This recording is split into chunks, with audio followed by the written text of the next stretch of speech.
I've been intrigued by this question of whether we could evolve or develop a sixth sense, a sense that would give us seamless access and easy access to meta information or information that may exist somewhere that may be relevant to help us make the right decision about whatever it is that we're coming across.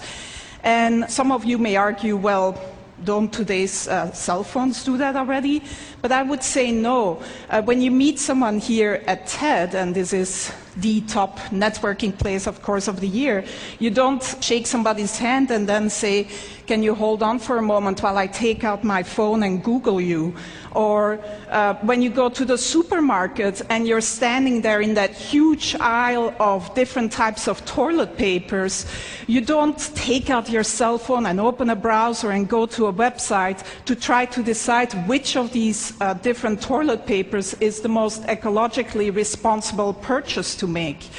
So we don't really have easy access to all this relevant information that can just help us make optimal decisions about what to do next and what actions to take. And so my research group at the Media Lab has been developing a series of inventions to give us access to this information in a sort of easy way without requiring that the user changes any of their behavior. And I'm here to unveil our latest effort and most successful effort so far, which is still very much a work in process. I'm actually wearing the device right now, and we've sort of cobbled it together with components that are off the shelf, and that, by the way, only cost $350 at this point in time. I'm wearing a camera, just a simple webcam, a portable battery-powered projection system with a little mirror. These components communicate to my cell phone in my pocket, which acts as the communication and computation device. And in the video here, we see my student Pranav Mistry, who's really the genius who's been implementing and designing this whole system. And we see how this system lets him walk up to any surface and start using his hands to interact with the information that is projected in front of him.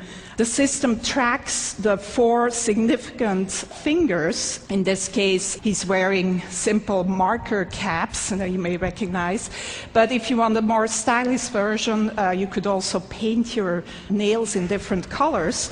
And the camera basically tracks these 4 fingers and recognizes any gestures that he's making, so he can just go to, for example, a map of Long Beach, zoom in and out, etc. The system also recognizes iconic gestures, such as the take a picture gesture, and then takes a picture of whatever is in front of you. And when he then walks back to the Media Lab, he can just go up to any wall and project all the pictures that he's taken, sort through them and organize them and resize them, etc. Again, using all natural gestures. So some of you most likely were here 2 years ago and saw the demo by Jeff Hahn, or some of you may think, well, doesn't this look like the Microsoft Surface table? And yes, you also interact using natural gestures, both hands, etc. But the difference here is that you can use any surface. You can walk up to any surface, including your hand, if nothing else is available, and interact with this projected data. The device is completely portable and can be...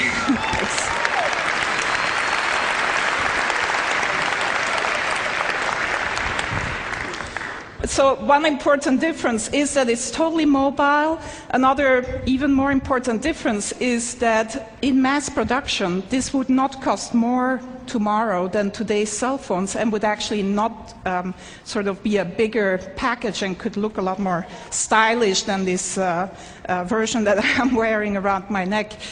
But other than letting some of you live out your fantasy of looking as cool as Tom Cruise in Minority Report, the reason why we're really excited about this device is that it really can act as one of these sixth sense devices that gives you relevant information about whatever is in front of you. So we see Pranav here going into the supermarket, and he's shopping for some paper towels. And as he picks up a product, the system can recognize the product that he's picking up using either image recognition or marker technology and give him the green light or an orange light. He can ask for additional information. So this particular choice here is a particularly good choice given his personal criteria. Some of you may want the toilet paper with the most bleach in it rather than the most ecologically responsible choice. But if he picks up a book in the bookstore, he can get the Amazon rating, gets projected right on the cover of the book. This is Juan's book, our previous speaker, which gets a great rating, by the way, at Amazon.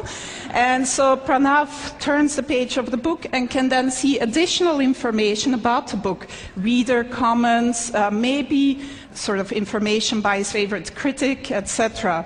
If he turns to a particular page, he finds an annotation by maybe an expert of a friend of ours that gives him a little bit of additional information about whatever is on that particular page. Reading the newspaper, it never has to be outdated. You can get video annotations of the events that you're reading about. You can get the latest sports scores, etc. This is a more controversial one. As you interact with someone at TED, maybe, you can see a word cloud of the tags, the words that are associated with that person in their blog and personal web pages. In this case, the student is interested in cameras, etc. On your way to the airport, if you pick up your boarding pass, it can tell you that your flight is delayed, that the gate has changed, etc. And if you need to know what the current time is, it's as simple as drawing a watch on your arm.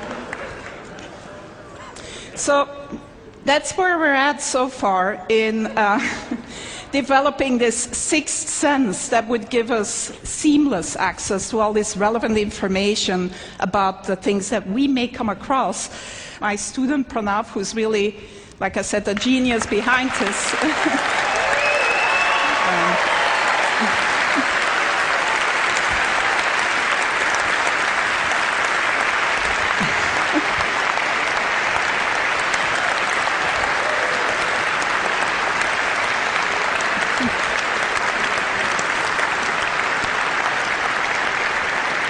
He does deserve a lot of applause because I don't think he's slept much in the last 3 months, actually, and his girlfriend is probably not very happy about him either. But it's not perfect yet. It's very much a work in progress, and who knows, maybe in another 10 years we'll be here with the ultimate sixth sense brain implant. Thank you.